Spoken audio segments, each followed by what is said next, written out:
Gracious Lord, Heavenly Father, thank you for bringing us to yet another lesson. Thank you for giving us the topic miracles as we look closer and deeply into your words. Help us, Lord, to understand that you are a God who works miracles in our life. In Jesus' precious name, we ask this prayer. Amen. So, my dear friends, last week we were talking about Jesus's fame, Jesus's ministry, all that he did when he was on this earth, especially his days of ministry. So, today we are going to talk a little bit on the topic miracles. Jesus did a lot of miracles. And to begin with, let me begin with St. Luke chapter 4, verses 18 and 19. These are the most famous verses in the Bible which we read in the last class. It is called, this passage is called the Great Nazareth Manifesto. We know that Jesus came to Nazareth and he stood up in his synagogue and read from the book of Isaiah. And there he very clearly mentioned that he had come to set the captives free. He had come to heal. He had come to set people free from all their bondages. Well, we can sum it up by saying that Jesus had a threefold ministry. Number one, it was teaching ministry. Number two, it was a preaching ministry. And number three, it was a healing ministry. Now, Jesus taught, Jesus preached about the kingdom of God, and also he healed n number of people when he was on this earth. All the gospel writers, they give a good summary of many stories where you see that people came in large numbers so that Jesus could just lay his hands on their heads, on the heads of their loved ones, or on the heads of people who were possessed by the evil spirit. And we see that each and every one of them were healed. None of them who came to Jesus went back empty handed. They all were healed. So, miracles, we can see that the gospel writers, they gave more emphasis to Jesus's miracle ministry, healing ministry. Well, this also reveals Jesus' spiritual powers. It reminds us that Jesus has control over life and death. Jesus has power over the principalities of this earth and the principalities of heaven. Let us try to understand whether these miracles were just mere exaggeration or were they real. St. Peter says in Acts chapter 2, verses 22, "Men of Israel, hear these words. Jesus of Nazareth, a man attested to you by God with, I quote here, with mighty works and wonders and signs which God did through him in your midst, as you know." Well, the early church also gave great emphasis to the miracles that Jesus did. Jesus also made his disciples go on a mission to preach the gospel and also to heal people. He gave them authority so that they could also be part of this healing ministry, or say part of these miracles.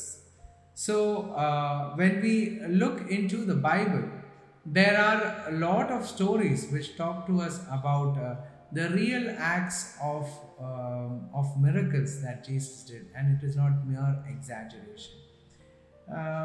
But we have a verse in St. John chapter 21, verses 25.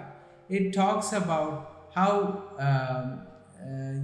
John says that Jesus did so many miracles that it cannot be recorded in books, because the books in this earth would become less.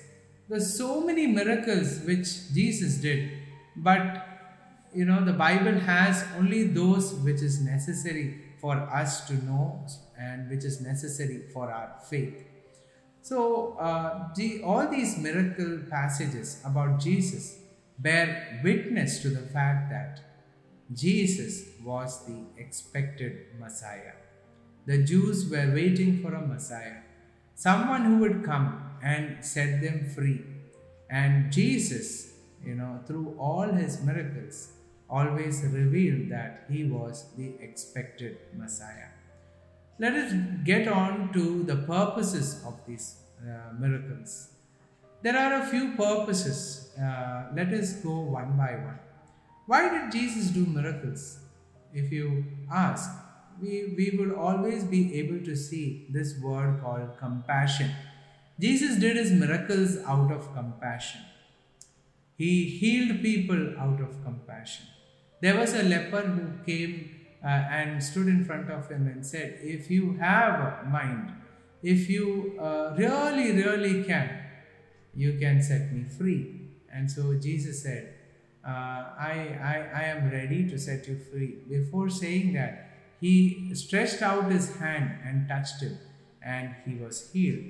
Out of compassion, Jesus healed people. There's another reason for Jesus' miracles, and it was the purpose of declaration that the kingdom of God has arrived. Jesus' miracles reveal that the God's kingdom is not far, it is in their midst.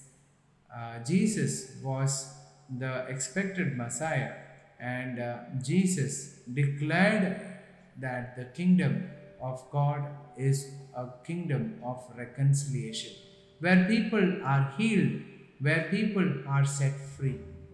Then there is another purpose for these miracles.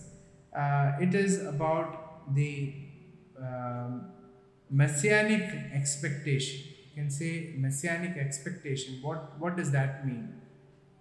The Jews were waiting to see who is their deliverer, who is their savior, who is the Messiah. And for them, they knew that the Messiah, when he comes, there would be signs and there would be symbols to reveal that he is Messiah. If you remember, there is a passage where the Jews asked Jesus to show him signs, to show them signs that he really is the Son of God. But Jesus did not try to reveal his divinity by just doing miracles. So we understand that Jesus' miracles were also pointer towards the truth that the expected Messiah is here to live among them. There is another purpose of these miracles. Jesus always used this phrase, "Those who have eyes, let them see. Those who have ears, let them hear." So what does this mean?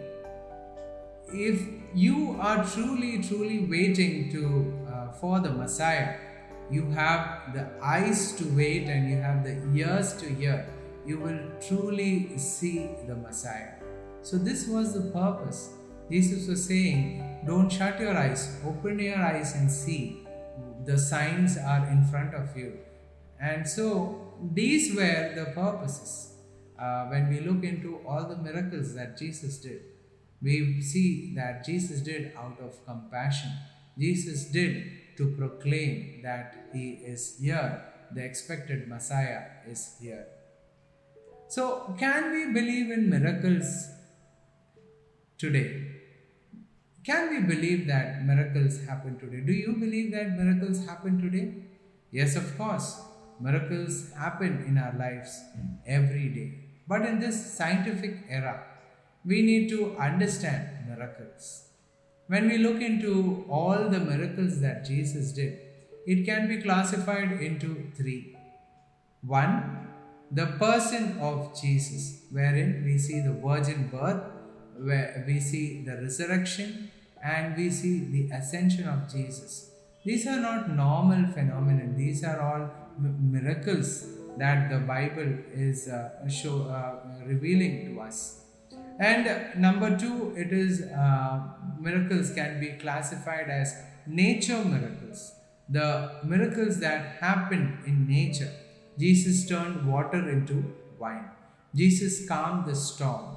Jesus fed the multitude. Jesus walked over the water. All these are nature related miracles.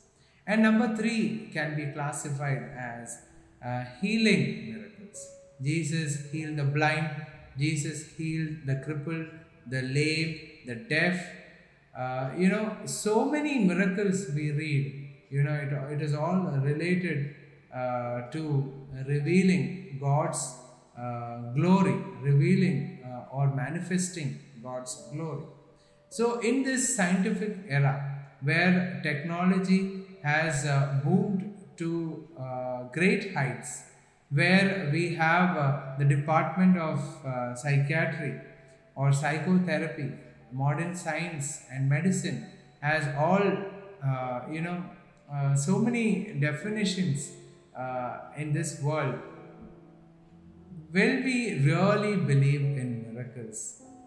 Yes, here we need to understand that miracles can be only understood when we see God's glory in it.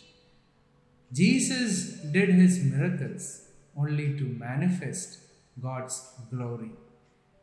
Jesus did miracles that people would open their eyes and believe that God exists.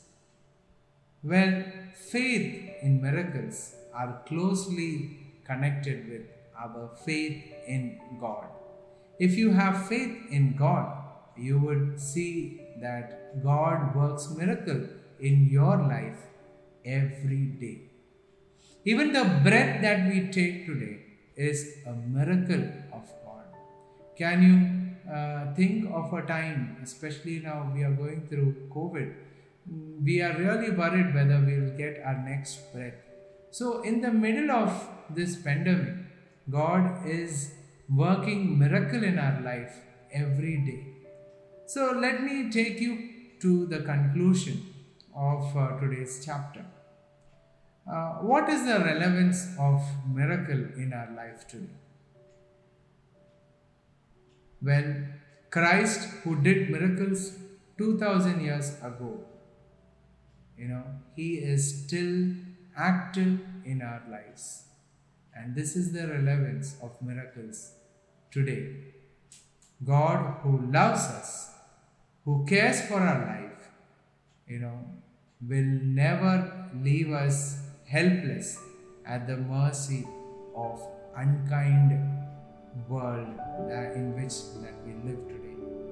He has compassion and he extends his help towards us, and he leads us miraculously in this world today.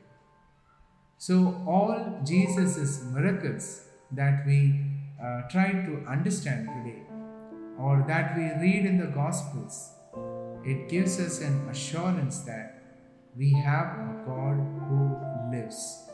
We have a God who works miracles even today. Let us pray. Thank you, God, for giving us this lesson, which reminded us that you are a God who still works miracle in our life. Help us, Lord, to be more like you. Help us, Lord, to understand that you are in control of everything. Here we submit our lives into your hands. In Jesus' precious name, we ask this prayer. Amen.